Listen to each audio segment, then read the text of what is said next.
ನಮಸ್ತೆ ಮಿತ್ರರೇ. ಇಂದು ನಾವು ಕರಾವಳಿಯಲ್ಲಿ ಮಾಡುವಂತಹ ಪತ್ರೊಡೆ ಮಾಡೋಣ. ನಾವು ಕರಾವಳಿಗರು ವಿಧ ವಿಧ ರೀತಿಯಲ್ಲಿ ಪತ್ರೊಡೆಯನ್ನು ಮಾಡ್ತೇವೆ. ಅದೇ ಈ ಮಳೆಗಾಲದಲ್ಲಿ ಹೆಚ್ಚಾಗಿ ಪತ್ರೊಡೆ ಎಲೆ ಸಿಗ್ತದೆ. ಹಾಗಾಗಿ ಒಂದೊಂದು ಕಮ್ಯುನಿಟಿಯವರು ಒಂದೊಂದು ರೀತಿಯಲ್ಲಿ ಈ ಪತ್ರೊಡೆಯನ್ನು ತಯಾರಿಸ್ತಾರೆ.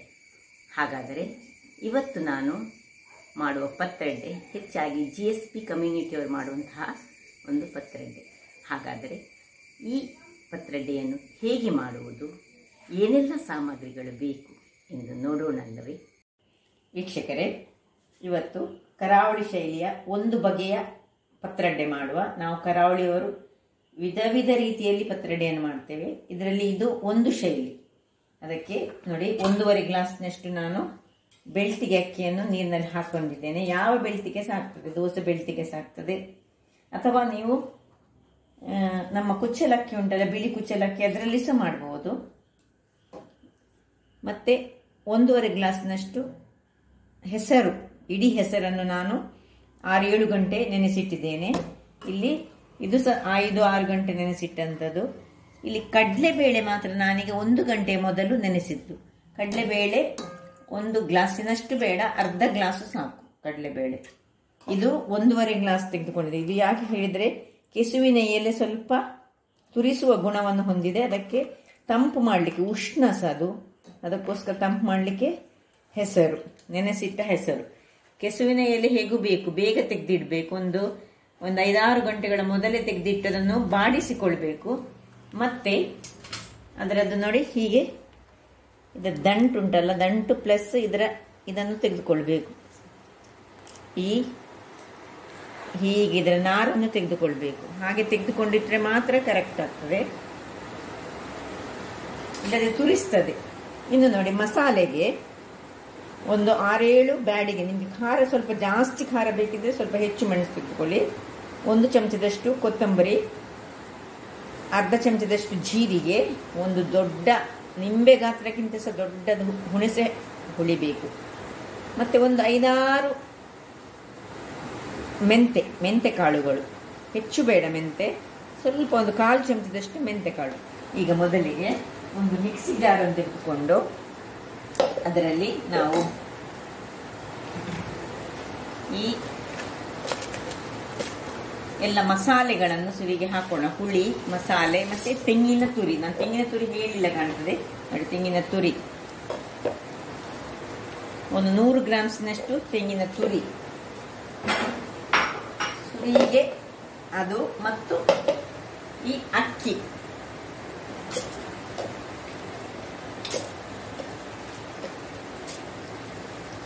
ಹಾಕೊಂಡು ಸ್ವಲ್ಪ ನೀರು ಹಾಕೊಂಡು ನಾವು ಗ್ರೈಂಡ್ ಮಾಡುವ. ಇದು ಮತ್ತೆ ಹಾಕೋದು, ಯಾಕಂದ್ರೆ ಇದು ತುಂಬಾ ಗ್ರೈಂಡ್ ಆಗ್ಲಿಕ್ಕಿಲ್ಲ, ಇದು ಒಳ್ಳೆ ಫೈನ್ ಪೇಸ್ಟ್ ಆಗಬೇಕು. ಇದು ಕಸ್ಕಸ್, ಹೆಚ್ಚು ಗ್ರೈಂಡ್ ಆಗ್ಲಿಕ್ಕಿಲ್ಲ. ಅದರಿಂದಾಗಿ ಇದನ್ನು ನಾನೀಗ ಮೊದಲಿಗೆ ಮಾಡಿ ತರ್ತೇನೆ. ನೋಡಿ ವೀಕ್ಷಕರೇ, ಇಷ್ಟು ಸಣ್ಣ ಆಗಬೇಕು, ಫೈನ್ ಪೇಸ್ಟ್. ಇದು ಸಾಧಾರಣ ಆಯ್ತಲ್ಲ, ಇದನ್ನು ಒಂದು ತೆಗೆದಿಟ್ಕೊಳ್ಳೋಣ. ಈಗ ಇದೇ ಮಿಕ್ಸಿಯಲ್ಲಿ ನಾವು ಈ ಕಡಲೆಬೇಳೆ, ಇದಂತ ಚೆನ್ನಾಗಿ ತೊಳೆದು ಹಾಕೊಂಡಂತಹ ಕಡಲೆಬೇಳೆ, ಇದನ್ನು ಹೆಚ್ಚು ಗ್ರೈಂಡ್ ಮಾಡಬಾರ್ದು. ಯಾಕೆ ಹೇಳಿದ್ರೆ ಇದು ಸ್ವಲ್ಪ ತರಿತರಿಯಾಗಿರ್ಬೇಕು. ಅದು ನಮಗೆ ಬಾಯಲ್ಲಿ ಒಂದೊಂದು ಸಿಕ್ಕಬೇಕು ನಾವು ಈ ಪತ್ರೊಡೆಯಲ್ಲಿ, ಆಗ ತುಂಬ ಚೆನ್ನಾಗಿ ಆಗ್ತದೆ. ಇಲ್ಲಿ ನೋಡಿ, ಹೆಸರು ಸ್ವಲ್ಪ ಹೆಚ್ಚು ತೆಗೆದುಕೊಳ್ಬೇಕು. ನಾನು ಹೇಳಿದೆಲ್ಲ, ಕೆಸುವಿನ ದಂಟು ಎಲೆಗಳು ಬಹಳ ಉಷ್ಣ ಪ್ರವೃತ್ತಿಯನ್ನು ಹೊಂದಿರುವಂಥದ್ದು. ಆದ್ದರಿಂದಾಗಿ ನಾವು ಈ ಹೆಸರು ಕಾಳು ಸ್ವಲ್ಪ ಹೆಚ್ಚು ತೆಗೆದುಕೊಂಡ್ರೆ ಬಹಳ ಉತ್ತಮ. ಹುಳಿ ಸಹ ಹಾಗೆ, ಹುಳಿ ಅದರಲ್ಲಿರುವ ಒಂದು ತುರಿಸುವ ಗುಣ ಉಂಟು ಕೆಸುವಿಗೆ. ಬಟ್ ಕೆಸು ಬಹಳ ಉತ್ತಮ, ದೇಹಕ್ಕೆ ಉತ್ತಮ. ಎಲ್ಲರಿಗೆ ಅಲ್ಲ, ಕೆಲವು ಡಿಸೀಸಸ್ ಇರುವವರು ಇದನ್ನು ತೆಗೆದುಕೊಳ್ಬಾರ್ದು ಅಂತ ಹೇಳ್ತಾರೆ. ಈಗ ಇಲ್ಲಿ ಸ್ವಲ್ಪ ನಾವು ಉಪ್ಪನ್ನು ಸಹ ಹಾಕೊಳ್ತಿದ್ದೇನೆ ನಾನು ಈಗಲೇ. ಇದಕ್ಕೆ ನಾನು ಹಾಕಲಿಲ್ಲ, ಅದರಿಂದಾಗಿ ಒಟ್ಟಿಗೆ 2ಕ್ಕೆ ಸಹ ಒಟ್ಟಿಗೆ ಉಪ್ಪಾಗುವ ಹಾಗೆ ಹಾಕೊಳ್ತಿದ್ದೇನೆ. ಈಗ ಇದನ್ನು ಸಹ ಸ್ವಲ್ಪ ತರಿತರಿಯಾಗಿ ಪೇಸ್ಟ್ ಮಾಡಿ ತರ್ತೇನೆ ನಾನು. ನೋಡಿ ವೀಕ್ಷಕರೇ, ಇಲ್ಲಿ ನೋಡಿ ನೋಡಿ ತರಿಯಾಗಿ ನಾನು ನೋಡಿ ಸಣ್ಣ ಮಾಡಿಕೊಳ್ಳಿಲ್ಲ ನೋಡಿ, ಒಂದೊಂದು ಅದರಲ್ಲಿ ಉಂಟು ಸಿಕ್ಕಬೇಕದು ನಮ್ಮ ಬಾಯಲ್ಲಿ. ಇದಕ್ಕೆ ಮಿಕ್ಸ್ ಮಾಡಿಕೊಳ್ಳೋಣ. ಕೆಲವು ರೀತಿಯಲ್ಲಿ ಮಾಡ್ತಾರೆ, ನನ್ನ ರೀತಿ ಈ ರೀತಿಯಲ್ಲಿ ನಾನು ಮಾಡ್ತಿದ್ದೇನೆ.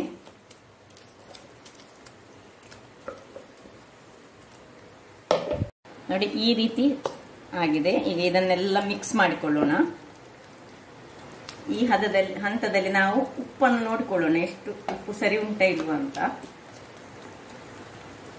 ಉಪ್ಪು ಕಡಿಮೆ ಇದ್ರೆ ಉಪ್ಪು ಹಾಕೊಳ್ಬಹುದು. ನೋಡಿ ಕಲ್ಲರ್ ಇನ್ನೂ ಸಹ ನಿಮಗೆ ಕೆಂಪಾಗಿ ಖಾರ ಬೇಕಿದ್ರೆ ಇನ್ನೂ ಸ್ವಲ್ಪ ಮೆಣಸನ್ನು ಹೆಚ್ಚು ಹಾಕೊಳ್ಬಹುದು. ವಿಧ ರೀತಿಯಲ್ಲಿ ನಾವು ತಯಾರಿಸ್ತೇವೆ. ಕೆಲವರದ್ದು ಸ್ಟೈಲ್ ಬೇರೆ ಇರ್ತದೆ, ಕೆಲವರದ್ದು ಬೇರೆ ಇರ್ತದೆ. ನೋಡಿ ಹೀಗೆ ಅದರ ಮೇಲೆ ಇನ್ನು ಒಂದೊಂದೇ ಎಲೆಗಳಿಗೆ ಹಾಕಿ ನಾವು ಅದನ್ನು ಮಾಡುದು. ಅದರ ಮೊದಲು ನಾವು ಸ್ಟೀಮರ್ ಅನ್ನು ಇಟ್ಟುಕೊಳ್ಳೋಣ. ವೀಕ್ಷಕರೇ, ಇಲ್ಲಿ ಗ್ಯಾಸ್ ಅನ್ನು ಉರಿಸಿ ಈ ಸ್ಟೀಮರ್ ಅನ್ನು ಅದರಲ್ಲಿ ಇಟ್ಕೊಳ್ಳೋಣ. ನೋಡಿ ನೀರು ಇಟ್ಟು ನಾನು ಇದನ್ನು ಇಡ್ತೇನೆ. ಅದರ ನಡುವೆ ಈಗ ನಾವು ಒಂದು ಪ್ಲೇಟ್ ಅನ್ನು ಇಟ್ಟುಕೊಂಡು ನೋಡಿ ನಾನು ಎಲ್ಲದರದ್ದು ಹೀಗೆ ತೊಟ್ಟು ಮತ್ತು ಇದನ್ನೆಲ್ಲ ತೆಗೆದುಕೊಂಡಿದ್ದೇನೆ, ಬಾಡಿಸಿಕೊಂಡಿಟ್ಟಿದ್ದೇನೆ. ಈಗ ಒಂದೊಂದೇ ಎಲೆಗಳನ್ನು ಇಟ್ಟುಕೊಂಡು ಸುರಿಗೆ ದೊಡ್ಡದಾದ ಒಂದು ಎಲೆಯನ್ನು ಇಡೋಣ. ನೋಡಿ ಹೀಗೆ ದೊಡ್ಡ ಎಲೆ ಇಟ್ಟು ಇಲ್ಲಿಗ ಉಪ್ಪು ಸರಿ ಉಂಟ ನೋಡಿಕೊಳ್ಬಹುದು. ಸರಿ ಇಲ್ಲದಿದ್ರೆ ಸ್ವಲ್ಪ ಉಪ್ಪು ಅನ್ನ ಹಾಕೊಳ್ಬೇಕು. ಇದು ಬಹಳ ರುಚಿಕರವಾಗಿರ್ತದೆ. ಇದು ಫೋಲ್ಡ್ ಮಾಡಿ ಮಾಡುವಂತಹದ್ದಲ್ಲ.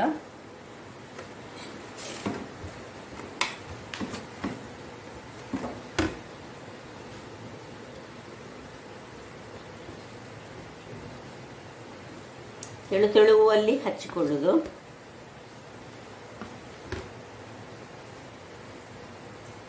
ಒಂದೊಂದು ಈ ಕಡಲೆಬೇಳೆಯ ತುಂಡುಗಳು ಎಲ್ಲ ಇದ್ರೆ ಅದು ಮತ್ತೆ ನಾವು ತಿನ್ನುವಾಗ ಅದನ್ನು ಕಾಯಿಸಿ ತಿನ್ನುವಾಗ ಸಹ ಬಹಳ ರುಚಿಕರವಾಗಿರ್ತದೆ. ಬೇಕಿದ್ರೆ ನೀವು ಇದನ್ನು ಫುಲ್ಲು ಫೈನ್ ಗ್ರೈಂಡ್ ಸಹ ಮಾಡ್ಕೊಳ್ಬಹುದು.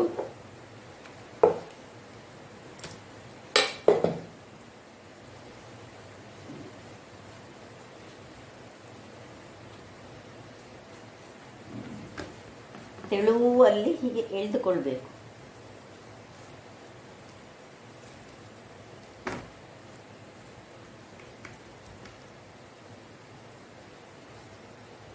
ದೊಡ್ಡ ಎಲೆಯ ನಂತರ ಸಾಧಾರಣ ಹದ ಎಲೆಗಳನ್ನು ಇಟ್ಟುಕೊಂಡು ಒಂದು 4 ಎಲೆಗಳನ್ನು ಹೀಗೆ 4-5 ಎಲೆಗಳನ್ನು ಇಟ್ಟುಕೊಂಡು ನಾವು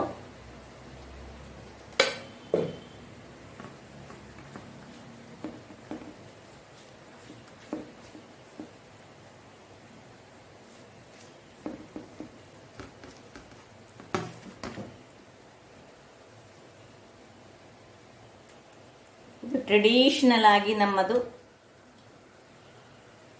ತುಳುನಾಡು ಸ್ಟೈಲ್. ಇದು ಇನ್ನೂ ಸಹ ಕೆಲವು ಸ್ಟೈಲ್ಗಳು ಉಂಟು, ಹೇಳಿದೆಲ್ಲ ನಾನು ಮೊದಲೇ. ಈ ಪತ್ರೊಡೆ ಹೇಳಿದ್ರೆ ವಿಧ ರೀತಿಯಲ್ಲಿ ನಾವು ಮಾಡ್ತೇವೆ. ನೋಡಿ ಹೀಗೆ ಮಾಡೋದು, ಇನ್ನು ಪುನಃ ಹೀಗೆ ಫೋಲ್ಡ್ ಮಾಡೋದು, ಪುನಃ ಇದರ ಮೇಲೆ ಸ್ವಲ್ಪ ಹಾಕೊಳ್ಳೋದು. ಅಂದ್ರೆ ಎಲೆ ಫುಲ್ಲು ಕವರ್ ಆಗಬೇಕು. ಈ ಹಿಟ್ಟನ್ನು ನಾವು ಫುಲ್ ಎಲೆ ಕವರ್ ಆಗುವ ಹಾಗೆ ಮಾಡಿದರೆ ಬಹಳ ಟೇಸ್ಟಿ ಆಗ್ತದೆ. ಇನ್ನು ನೋಡಿ ಹೀಗೆ ಒಂದೊಂದಾಗಿ ಹೀಗೆ ನಾವು ಫೋಲ್ಡ್ ಮಾಡಿಕೊಳ್ಳೋದು.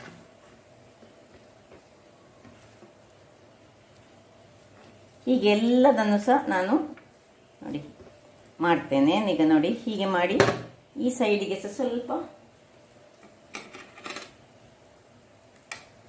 ಎಲ್ಲ ಮಾಡಿಟ್ಟುಕೊಂಡು ನೋಡಿ, ಮೊದಲು ಮಾಡಿದ್ದನ್ನು ಒಂದನ್ನು ನಾನು ನಿಮಗೆ ಇಟ್ಟು ತೋರಿಸ್ತೇನೆ. ನೋಡಿ ನೀರು ಬಿಸಿ ಆಗ್ಲಿಕ್ಕೆ ಇಟ್ಟಿದ್ದೇನೆ. ಇನ್ನು ಸಹ ಅಷ್ಟೊಂದು ಬಿಸಿ ಆಗಲಿಲ್ಲ ನೀರು, ಸರಿ ಬಿಸಿ ಆಗ್ಬೇಕದು ನೀರು. ನಾನು ನೋಡಿ ತೋರಿಸ್ತೇನೆ ನಿಮಗೆ. ಹೀಗೆ ಇಡೀ ಇದನ್ನು ಇಲ್ಲಿ ಹೀಗೆ ಇಟ್ಟು ಬಿಡುದು. ಒಂದು ಬೇಕಿದ್ರೆ ಪ್ಲೇಟ್ ಇಟ್ಟು ಸಹ ಇಟ್ಟುಕೊಳ್ಬಹುದು, ಅಥವಾ ಒಂದು ಬಾಳೆ ಎಲೆ ಇಟ್ಟುಕೊಂಡು ಸಹ ಇಟ್ಕೊಳ್ಬಹುದು. ಹಾಗೆ ಇನ್ನು ನಾನು ಪುನಃ ಪ್ರತಿ ಒಂದು ಎಲೆಗಳನ್ನು ನೋಡಿ ಹೀಗೆ ನಾನು ಇಟ್ಟು ಒಂದು ಯಾವಾಗಲೂ ಅಡಿಯಲ್ಲಿ ಒಂದು ಪ್ಲೇಟ್ ಇಟ್ಟು ಮಾಡಿದರೆ ಬಹಳ ಉತ್ತಮ. ಯಾಕೆ ಹೇಳಿದ್ರೆ ಇದನ್ನು ತೆಳುವಲ್ಲಿ ನಾವು ಹಚ್ಚುವುದರಿಂದಾಗಿ ಇದು ಹೊರಗೆಲ್ಲ ಸ್ವಲ್ಪ ಬರ್ತದೆ. ಅದಕ್ಕೆ ಪ್ಲೇಟ್ನಲ್ಲಿ ಇಟ್ಟುಕೊಂಡು ಮಾಡಿದರೆ ನಮ್ಮ ಹಿಟ್ಟು ಹಾಳಾಗೋದಿಲ್ಲ, ವೇಸ್ಟ್ ಆಗೋದಿಲ್ಲ ಹಿಟ್ಟು. ಅದಕ್ಕೆ ಪ್ಲೇಟಲ್ಲಿ ಇಟ್ಟು ಮಾಡಿದರೆ ಅಥವಾ ಅಡಿಯಲ್ಲಿ ಏನಾದ್ರು ಇಟ್ಟು ಮಾಡಿದರೆ ಕರೆಕ್ಟ್ ಆಗ್ತದೆ ನೋಡಿ. ಒಂದಾದ್ಮೇಲೆ ಒಂದು ಹೀಗೆ ಇಟ್ಟು ನಾನೆಲ್ಲ ಮಾಡಿ ನಿಮಗೆ ತೋರಿಸ್ತೇನೆ. ವೀಕ್ಷಕರೇ, ಇಲ್ಲಿ ನೋಡಿ, ಇಲ್ಲಿ 2 ಇಲ್ಲಿ ಹಾಗೆ ಉಂಟು. 2 ನೋಡಿ ಇದರೊಳಗೆ ಇಟ್ಟಿದ್ದೇನೆ ನಾನು, ನಿಮಗೆ ಆಗ ತೋರಿಸ್ತೇನೆ. ಈಗ ಒಂದರದ್ದು ಹಬೆಯಲ್ಲಿ ಒಂದು ಸ್ವಲ್ಪ ಆದ ಕೂಡಲೇ ಪುನಃ ಉಳಿದ 2 ಇಟ್ಕೊಳ್ಳೋಣ. ನೋಡಿ, ಒಟ್ಟು ನಾನು ಮಾಡಿದ ಈ ಪ್ರಪೋರ್ಷನಲ್ಲಿ ಒಟ್ಟು 4 ಅಂದರೆ ಒಟ್ಟು ಇದರಲ್ಲಿ ನಾನೊಂದು 5 ಎಲೆಗಳನ್ನು ಇಟ್ಟುಕೊಂಡಿದ್ದೇನೆ. 5 ಎಲೆಗಳನ್ನು ಇಟ್ಟುಕೊಂಡು ಮಾಡಿದಂತಹದ್ದು. ಸೊ ಈಗ ಇನ್ನೊಂದು 20 ನಿಮಿಷಗಳ ಕಾಲ ಇದನ್ನು ನಾವು ಬೇಯಿಸೋಣ. ಆಮೇಲೆ ಬೇಯಿಸಿ ಅದು ತಣ್ಣಗಾದ ಮೇಲೆ ನಾವು ಅದನ್ನು ಕಟ್ ಮಾಡಿ ಎಣ್ಣೆಯಲ್ಲಿ ನಾವು ಅದನ್ನು ಫ್ರೈ ಮಾಡಲಿಕ್ಕೆ ಉಂಟು. ಸುರಿಗೆ ಇದು ಬೇಯಲಿ. ಒಂದು 20 ನಿಮಿಷಗಳ ಕಾಲ ಇದನ್ನು ನಾನು ಬೇಯಿಸ್ಕೊಳ್ತೇನೆ. ನೋಡಿ, ಹೀಗೆ ಎಲ್ಲ ಕವರ್ ಇರಬೇಕು. ಕವರ್ ಇದ್ರೆ ನಮಗೆ ಅದು ಕಟ್ ಮಾಡಿ ಅದನ್ನು ಕಾಯಿಸುವಾಗ ಬಹಳ ಒಳ್ಳೆಯದಾಗ್ತದೆ. ಸೊ 20 ನಿಮಿಷಗಳ ನಂತರ ನಮ್ಮ ಕೆಲಸ. ವೀಕ್ಷಕರೇ ನೋಡಿ, 20 ನಿಮಿಷ ಕಳೆದಿದೆ. ನೋಡಿ, ಚೆಕ್ ಮಾಡುವ, ಬೆಂದಿದ ಅಂತ ಚೆಕ್ ಮಾಡ್ಕೊಳ್ಳೋಣ. ನೋಡಿ, ಹೀಗೆ ಮಾಡಿದರೆ ನೋಡಿ ಏನಿಲ್ಲ ಇದರಲ್ಲಿ, ಹಾಗಾದರೆ ಬೆಂದಿದೆ ಅಂತ ಅರ್ಥ. ಸೊ ಇದನ್ನೀಗ ಆಫ್ ಮಾಡಿಕೊಂಡು ತಣ್ಣಗಾಗ್ಲಿಕ್ಕೆ ಬಿಡುವ. ತಣ್ಣಗಾದ್ಮೇಲೆ ಇದನ್ನು ನಾವು ಪೀಸಸ್ ಆಗಿ ಕಟ್ ಮಾಡಲಿಕ್ಕೆ ಕಟ್ ಮಾಡಿ ಹೇಗೆ ಅದನ್ನು ಫ್ರೈ ಮಾಡುವುದಂತ ನಾನು ತೋರಿಸ್ಕೊಡ್ತೇನೆ. ವೀಕ್ಷಕರೇ ನೋಡಿ, ಈಗ ಒಳ್ಳೆ ತಣ್ಣಗೆ ಆಗಿದೆ. ತಣ್ಣಗಾದ್ಮೇಲೆ ನಮಗೆ ಕೆಲಸ ಅಂತ ನಾನು ಹೇಳಿದ್ದೇನೆ. ಈಗ ಇದನ್ನು ಒಂದೊಂದಾಗಿ ತೆಗೆದುಕೊಳ್ಳೋಣ. ನೋಡಿ ಹೇಗೆ ಬಂದಿದೆ, ನೋಡಿ ಏನು ಚೆನ್ನಾಗಿ ಬಂದಿದೆ. ಈಗ ಇಲ್ಲಿ ನಾನು ಒಂದು ಗ್ಯಾಸನ್ನು ಉರಿಸಿಕೊಂಡು ಒಂದು ಕಾವಲಿಯನ್ನು ಇಡ್ತಿದ್ದೇನೆ. ಕಬ್ಬಿಣದ ಕಾವಲಿ ಆದರೆ ಮತ್ತೂ ಒಳ್ಳೆಯದು. ನೋಡಿ, ಇದರಲ್ಲಿ ನಾನು ಮಾಡಿದ ಪ್ರಪೋರ್ಷನಲ್ಲಿ ಒಟ್ಟು 4 ಇದುಗಳು ಆಗಿದೆ. ನೋಡಿ, 4, 1 2 3 4. ಇಲ್ಲಿ 2 ಉಂಟು, ಇಲ್ಲೊಂದು 3 ಉಂಟು, ಇಲ್ಲಿಗ ನಾನೊಂದು ಹೊರಗೆ ತೆಗೆದುಕೊಂಡಂಥದ್ದು. ಈಗ ಇದನ್ನು ನಾವು ರೌಂಡ್ ಆಗಿ ಕತ್ತರಿಸಿಕೊಂಡು ನೋಡಿ ಕಾವಲಿಸಿ ಇಟ್ಟುಕೊಂಡಿದ್ದೇನೆ ನಾನು. ನಿಮ್ಗೆ ಎಷ್ಟು ಸಪೂರ ಬೇಕೋ ಅಷ್ಟು ಸಪೂರದಲ್ಲಿ ಕತ್ತರಿಸಿಕೊಂಡು ಇದನ್ನು ಫ್ರೈ ಮಾಡಿದರೆ ಬಹಳ ಚೆನ್ನಾಗಿರ್ತದೆ. ನೋಡಿ, ಸಪೂರದಲ್ಲಿ ತಿನ್ನಾಗಿ ನಾವು ಕಟ್ ಮಾಡಿಕೊಡ್ಬೇಕು.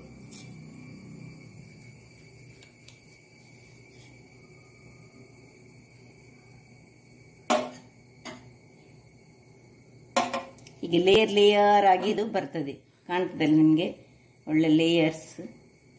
ಸೊ ನೋಡಿ, ಹೀಗೆ ಕಟ್ ಮಾಡಿದರೆ ನಮ್ಮ ಕರಾವಳಿಗರಿಗೆ ಎಲ್ಲರಿಗೆ ಗೊತ್ತಿದ್ದ ವಿಷಯವಿದು. ಆದರೆ ಮಾಡುವ ವಿಧಾನ ಸ್ವಲ್ಪ ಬೇರೆ ಬೇರೆ, ಪ್ರಪೋರ್ಷನ್ಸ್ ಎಲ್ಲ ಹಾಕುವುದು ಒಬ್ಬೊಬ್ಬರದು ಒಂದೊಂದು ರೀತಿಯಲ್ಲಿ ಇರ್ತದೆ. ಇದನ್ನು ಬೇಕಿದ್ರೆ ಇನ್ನು ಮಸಾಲೆಗೆ ಹಾಕಿ ಇದನ್ನು ನಾವು ಗ್ರೇವಿಯಾಗಿ ಸಹ ಮಾಡಿಕೊಳ್ಬೋದು. ಆದರೆ ಹೀಗೆ ಕಾಯಿಸಿದರೆ ಸ್ವಲ್ಪ ಹೆಚ್ಚು ಮೆಣಸು ಹಾಕಿದರೆ ನೋಡಿ, ನಾನು ಎಣ್ಣೆಯನ್ನು ಹಾಕ್ಕೊಳ್ತಿದ್ದೇನೆ ಕಾವಲಿಗೆ. ನೋಡಿ, ಹಾಕ್ಕೊಂಡು ಒಂದೊಂದಾಗಿ ನಾವೀಗ ಇದನ್ನು ಶಾಲೋ ಫ್ರೈ ಮಾಡೋಣ. ಇದು ಮೀನು ಕಾಯಿಸಿದ ಹಾಗೆ ಆಗ್ತದೆ.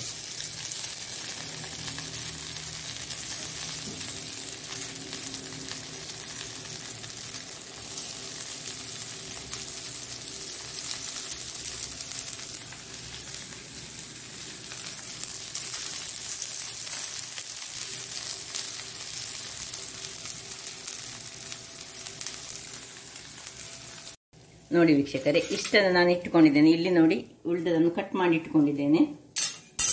ಇನ್ನೀಗ ಇದರ ಮೇಲೆ ಸ್ವಲ್ಪ ಎಣ್ಣೆಯನ್ನು ಹಾಕೊಳ್ಳೋಣ.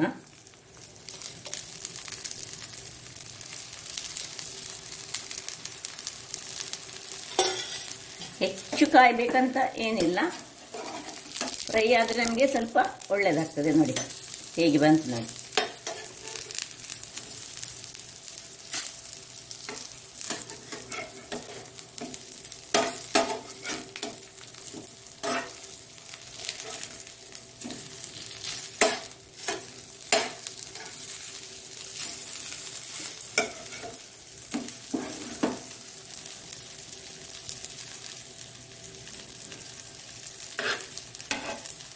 ಹೀಗೆ ಕಾಯಬೇಕಿದು.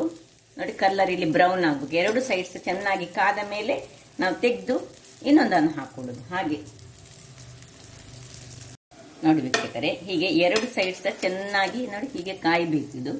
ನೋಡಿ ಹೆಚ್ಚು ಎಣ್ಣೆ ಅಗತ್ಯ ಇಲ್ಲ. ತುದಿಗೆ ಸ್ವಲ್ಪ ಎಣ್ಣೆ ಹಾಕುದು, ಮತ್ತೆ ಅಡಿಮೇಲೆ ಮಾಡುವಾಗ ಸ್ವಲ್ಪ ಎಣ್ಣೆ ಹಾಕುದು ಅಷ್ಟೇ. ಇದನ್ನು ಮೀಡಿಯಂ ಫ್ಲೇಮಲ್ಲಿಟ್ಟು ಫ್ರೈ ಮಾಡಿ. ಜೋರು ಉರಿ ಬೇಡ. ಜೋರು ಉರಿ ಆದರೆ ಅದು ಮೇಲೆ ಮಾತ್ರ ಕಾಯ್ತದೆ. ಈಗ ನೋಡಿ ಒಳ್ಳೆ ತೆಂಗಿನ ಎಣ್ಣೆ ಇದಕ್ಕೆ ಒಳ್ಳೆ ಬೀಳಬೇಕು ಮೇಲೆ. ತೆಂಗಿನ ಎಣ್ಣೆ ಬಿದ್ದ ಕೂಡಲೇ ಅದರ ರುಚಿ ಬಹಳ ಹೆಚ್ಚಾಗ್ತದೆ. ಇದನ್ನೀಗ ನಾನು ತೆಗೆದುಕೊಳ್ತೇನೆ. ನೋಡಿ ಒಂದೊಂದಾಗಿ ತೆಗೆದುಕೊಳ್ಳೋಣ. ನೋಡಿ ಹೇಗೆ ಬಂದಿದೆ ನೋಡಿ, ಅಷ್ಟೇ ರುಚಿಕರವಾಗಿರ್ತದೆ. ಈ ಮ್ಯಾಂಗ್ಳೂರಿನ ಅಂದರೆ ಈ ತುಳುನಾಡಿನ ಈ ಡಿಶಸ್ ಉಂಟಲ್ಲ, ಅದು ಸಮಥಿಂಗ್.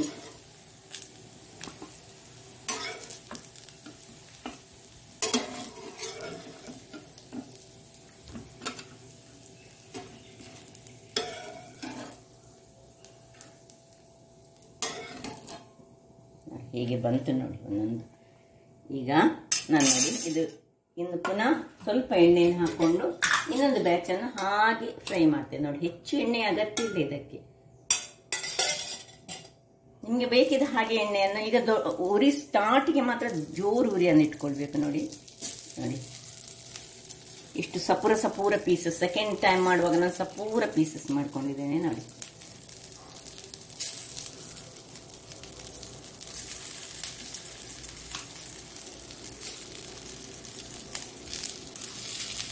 ನಮ್ಮಲ್ಲಿ ಇನ್ನೊಂದು ರೀತಿಯಲ್ಲಿಯೂ ಪತ್ರೊಡೆಯನ್ನು ಮಾಡ್ತೇವೆ ನಾವು. ಅದು ಈ ಪತ್ರೊಡೆ ಎಲೆಗಳನ್ನು ಕಟ್ ಮಾಡಿ ಮಾಡುವಂಥದ್ದು. ಅದು ಸಹ ಬಹಳ ರುಚಿಕರವಾಗಿರ್ತದೆ. ಅದರ ವಿಧಾನವೇ ಬೇರೆ, ಇದರ ವಿಧಾನವೇ ಬೇರೆ. ಹಾಕಿ ಮೇಲೆ ಸ್ವಲ್ಪ ಎಣ್ಣೆಯನ್ನು ಹಾಕೊಳ್ಳೋದು.